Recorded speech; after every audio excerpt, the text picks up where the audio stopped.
मा 2078 सालमा सोधेको थियो। यसमा के भनेछ, by the method of undetermined coefficient the equation. Undetermined कोफिसिएन्टको इक्वेसन मतलब मेथडको युज गरेर बनाउनु पर्यो।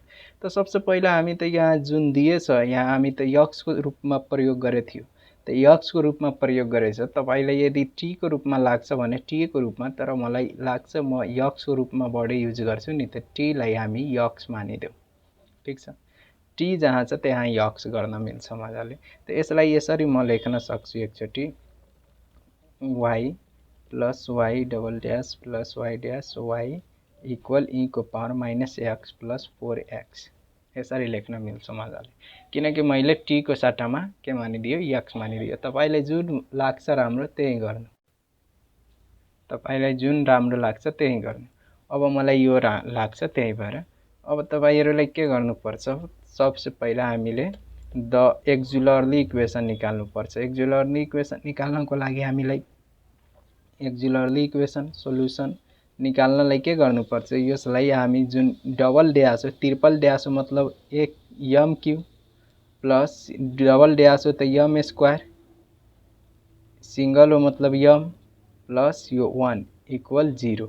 अब यम को भ्यालु निकाल्नु पर्ने, त अब यसमा स्क्वायर क्यू, यसमा स्क्वायर, यसमा यम प्लस यम, त यहाँनिर यसरी गर्न मिल्छ। यम स्क्वायर तान्यो भने यहाँनिर यम प्लस 1 प्लस यहाँनिर 1 यम प्लस 1, यति भइहाल्छ 0।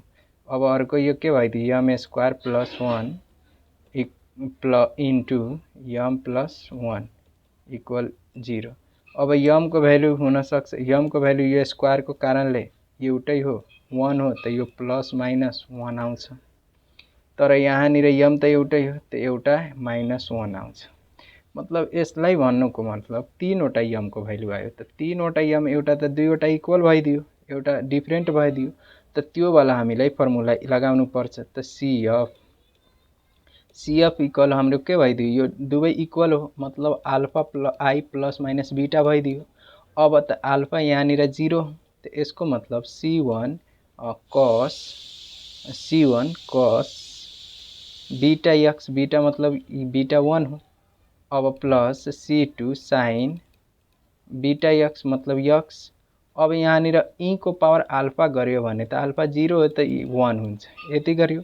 अब प्लस यो त कम्प्लिमेन्ट्री भयो नि, यो इक्वल भयो हैन, डिफरेन्ट भयो। त C3 e को पावर माइनस x, यति त भयो हाम्रो CF त भयो। ल बुझ्दै होला। तर यहाँनिर के चाहियो, अब हामीलाई यसको लागि अब के निकाल्नु पर्छ, पार्टिकुलर अथवा trivial solution, trivial solution particular integral pi निकाल्नु पर्छ। त पीआई हामी लेफ्ट राइट ह्यान्ड साइडमा जे छ त्यसलाई हेरेर निकाल्नु पर्छ। त अब जुन हाम्रो फर्स्टमा के हो, यो त एक्सपोनेन्शियल फंक्सन हो। त एक्सपोनेन्शियल को कारणले हाम्रो यो पीआई निकाल्नलाई y, त अब यसको मतलब त हामीलाई यहाँ त C3 एउटा मतलब लिनु पर्यो e को पावर x हो। त यो फर्मुला अनुसार त यहाँ C1 e को पावर x हुनु पर्यो अथवा C2, अथवा यहाँनिर 1 2 3 आयो त C4 आउँछ अवश्य नै, त C4 हुन्छ। तर e को पावर x त यो सँग त मिल्दै जान्छ। त हामी फर्स्टमै के भन्यो कि जुन पनि पीआई CF सँग मिल्नु परेन, त यहाँ के राख्नु पर्छ, एउटा इन्टु गरिदियो भने हट्छ। त x e को पावर x भयो प्लस अब 4 को यो त के हो, यो के कुन फंक्सन हो, यो पोलिनोमियल फंक्सन हो। यो पोलिनोमियल फंक्सन को कारणले यो सिंगल हो, त के हुन्छ C5x प्लस C6, यति त हुन्छ। अब कति चोटी डेरिभेटिभ गर्नु पर्यो, फर्स्ट चोटी, सेकेन्ड चोटी, थर्ड चोटी। यसलाई थर्ड चोटी डेरिभेटिभ गर्दाखेरि त्यो फर्मुलामा पुट गर्न मिल्छ। त थर्ड चोटी डेरिभेटिभ गर्नलाई त सरसर गर्दै जाउँ हामी। यहाँनिर यसलाई एकचोटी बाहिर CF x e को पावर x, यहाँ माइनस आइदियो प्लस C4 e को पावर माइनस x, यो कति भइदियो C5 C5 भइदियो, यक्सको कारणले यो 0 भयो, यो 0 भइदियो। सी मतलब C6 0 भयो, यक्सको डेरिभेटिभ गऱ्यो। अब त्यस्तै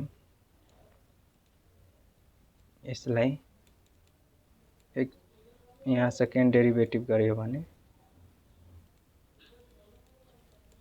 सेकेन्ड डेरिभेटिभ त यसलाई के हो, पहिलाको त यो C4 यक्स ईको पावर एक्स माइनस C4 ईको पावर एक्स, मतलब यसलाई प्रोडक्टहरु लगायो युभी मानेर, यहाँ दुईवटा छ यक्स र यु।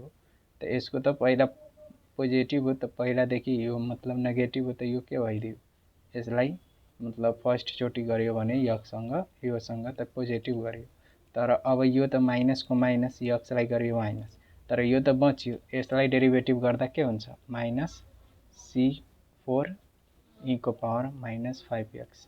अब C5 0 भयो, मतलब C5 0 भयो।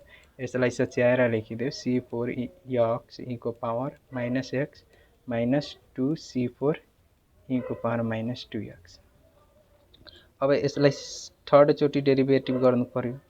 थर्ड चोटि गर्नलाई अब के गर्नुपर्छ, यसलाई फेरि अब यसलाई गर्दाखेरि हामी के पायो, C4 माइनस C4 यक्स ईको पावर एक्स, अब प्लस C4 ईको पावर माइनस एक्स। अब यो यसको भयो, यसको कति भयो माइनस, माइनस यसको प्लस 2C4 ईको पावर माइनस एक्स।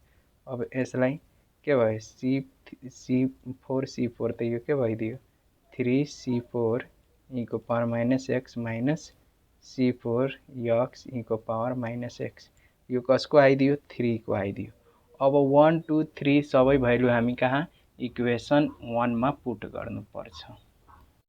इक्वेसन 1 मा पुट गर्दाखेरि हामी इक्वेसन 1 के थियो,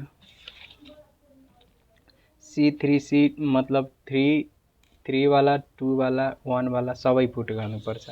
त 3 वाला लेखिदियो, C3 मतलब 3C4 ईको power minus x minus C4 x ईको पावर माइनस एक्स।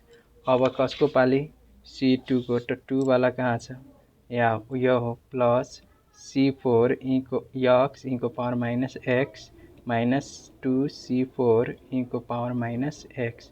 अब 1 वाला त के हो, माइनस C4 यक्स ईको पावर एक्स प्लस C4 1 वाला हैन, C4 ईको power minus x plus C5। त्यसपछि y को भ्यालु हो, तब y को भ्यालु, त y को सिधै y, त y को भ्यालु हो C4 यक्स ईको power minus x plus C5 x plus C6 equal कति हो राइट ह्यान्ड साइडमा, त राइट ह्यान्ड साइडमा त यहाँ हामी यक्स मानेछौँ, त यक्स वाला लेख्ने इक्वल ईको power minus x plus 4x। अब सबैलाई मतलब कट्नवाला हो भने काटिदिने, यो नेगेटिभ एउटा नेगेटिभ दुईवटा नेगेटिभ, तर यो र यो मिलिरहेछ, त योबाट यो क्यान्सल भयो। त्यस्तै यो र यो हैन, यो र यो मिलिरहेछ, त योबाट यो क्यान्सल भयो। त्यस्तै अर्को के हो, C4 त मिले छैन, यो जोडिहाल्छ, C4 यहाँ C4 यो मिलेछ, त यसको मतलब दुईवटा यहाँ छ, 4 वटाबाट गयो भने यो 2C4 ईको पावर एक्स भइगयो। अब बच्यो के रे, यहाँनिर C5 मात्र, C5 plus C5x plus C6 equal ईको power minus x plus 4x। अब जुन x सँग छ हामीलाई थाहा छ, कम्पेयरिङ गर्नुपर्छ कुनसँग, त एक्सपोनेन्शियल वाला छ भने एक्सपोनेन्शियल वालासँग कम्पेयरिङ, त देयरफोर मा के गर्नुपर्छ, 2C4 ईको पावर माइनस एक्स इक्वल ईको power minus x, x cancel, त C4 को भ्यालु आयो 1/2। त्यस्तै अब C5 निकाल्नुपर्छ। अब यहाँ यक्स कम्पोनेन्ट, यहाँ यक्स हो, त कुन वाला यक्स हो, त C5, त C5 इक्वल 4x, यहाँ x हो त x क्यान्सल त C5 इक्वल 4 भइदियो। अब तपाईले कसको भ्यालु पाएन, C5 प्लस C6, त यहाँनिर के पर्ने, C5 प्लस C6 इक्वल 0, त C5 को भ्यालु 4 हो, C6 को भ्यालु अब यहाँ त छैन कम्पेयरिङ गर्नवाला इक्वल, त यहाँ 0, त C6 को भ्यालु कति आइदियो 4। अब यो भ्यालु इक्वेसन हाम्रो कहाँ राख्नुपर्छ, जुन PI निकाले थियो PI यो इक्वेसन A मा राख्नुपर्छ। Putting the value equation A, putting the value equation A, equation A मा पुट गर्नुपर्छ। त अब C मतलब इक्वेसन के छ हाम्रो, मानौ एकचोटी म इक्वेसन लेख्छु, y equal C4x into power minus x plus C5x plus C6।